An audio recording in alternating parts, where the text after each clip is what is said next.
Welcome to the podcast about investing in startups, where existing investors can learn how to get the best deal possible. And those that have never before invested in startups can learn the keys to success from the venture experts. Your host is Nick Moran, and this is The Full Ratchet. Welcome back to The Full Ratchet. On today's special segment of Investor Stories, the investors address industry trends, sectors, and markets that they think are positioned for outsized returns in the future. This is the segment called What's Next? So on today's special segment, we have John Greathouse of Rincon Venture Partners. John, are there any big sector changes or trends that you see on the horizon? If so, can you select a couple that may have significant impact or are positioned for outsized growth in the coming years? I would love to hear other investors answer that question. We're not sector investors. I know some folks have their approach is they look for emerging sectors, identify them, and then they go look for investments that fit within those sectors. And that's just not the way we look at the investment world. Related to our world, the obvious one would be the increasing verticalization of SaaS.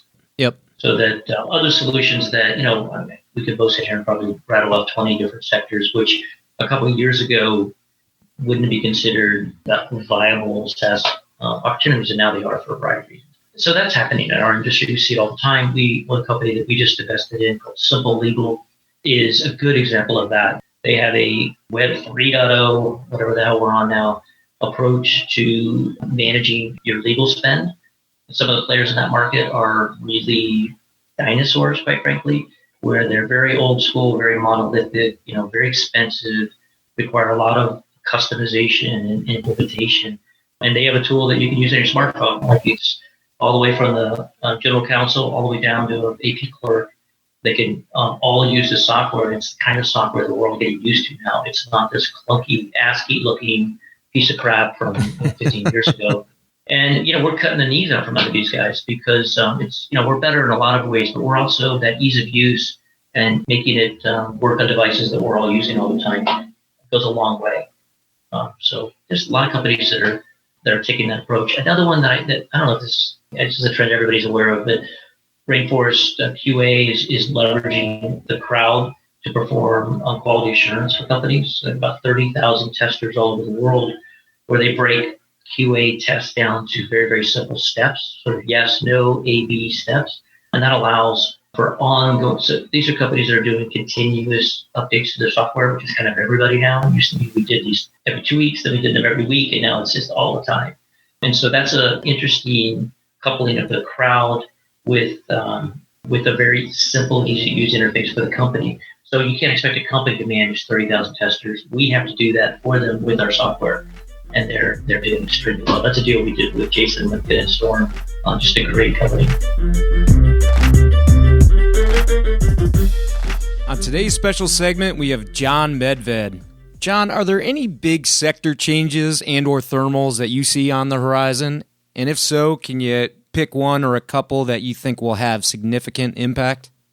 Look, I think that there's a process of work where the Internet of Things is absolutely real.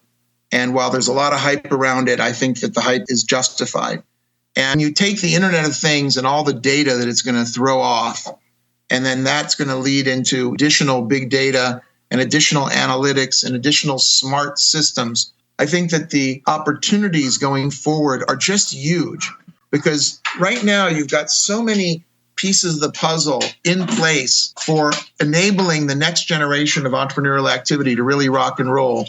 I'm very bullish about the Internet of Things and where it's going to take us. I'm not sure I know exactly where it's taking us, but I have a feeling it's going to take us very far.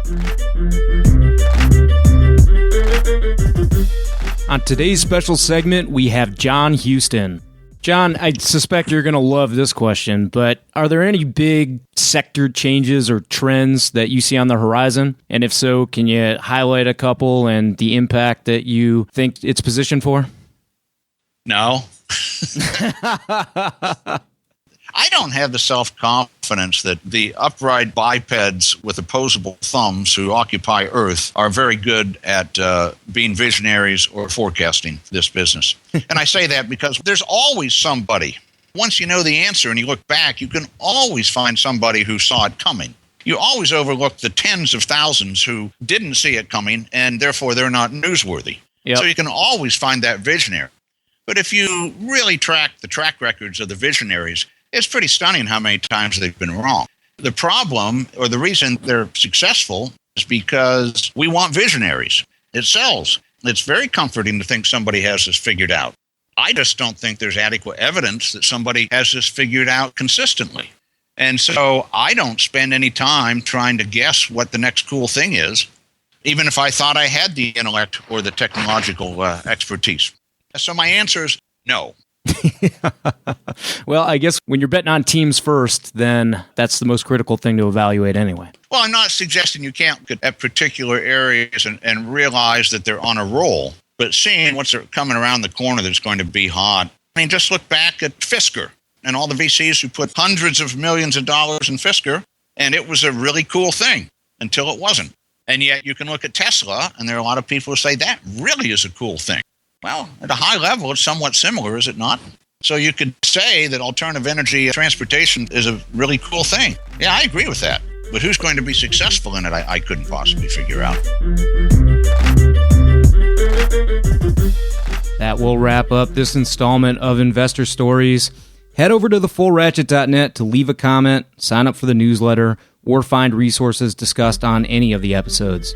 Until next time, remember to over-prepare, choose carefully, and invest confidently. Thanks for listening.